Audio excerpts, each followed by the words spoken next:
Right, so it is day 27 of my New Year's planting resolution thing happening. And it was actually day, for once, because last night one of the eagle owls decided they're going to start getting moody about us being around at night and gave me a wallop on the head. So we'll probably not be seeing nighttime plantings for a while, or if they are, you'll understand why I'm in a helmet. Okay, so let's get on with it. Right, so in contrast to yesterday's simple planting, today's one is a little bit complicated. So I'm starting with some Aloe africana, which I've been previously planting as unknown tree forming aloe. It's not a true tree aloe, but I will be trying to justify later in the year that it counts as a tree, but for today we're not counting it as a tree. What I am counting as a tree is I'm also putting in some Pachira glabra, which I'm putting in with the standard Dracaena fragrans, Aloe cameroni and Calico fetchinkoi. So it has shelter and it has chemical protection, and it will also have some ground cover as that calico fills out, and interest for the pollinators.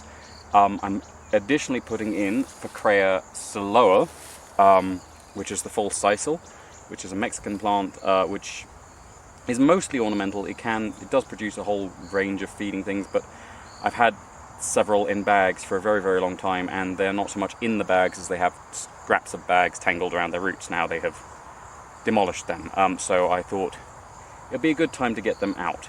But those are going around the main star of today, which is a type of star chestnut, which is the one that is usually called the ghost tree. It should be, if I've got it right. It's should be Sterculia quinqueloba, which is often called the ghost tree. And for anyone who's been to Zambia, if you're driving from Lusaka down to Siavonga and through that escarpment, you'll often see very white trees in the dry season standing out amongst the sort of duller brown standard Brachystegia woodland, and that is Sterculia quinqueloba.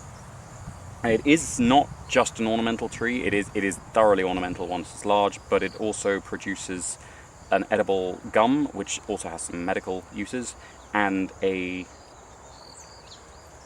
seed which is theoretically edible, but I will probably not be eating that because, having handled the seeds in the past, trying to get some to germinate for myself, I don't recommend it. The pods are covered in a very, very irritating hair, and you might as well rub hairy caterpillars between your hands. It's not pleasant.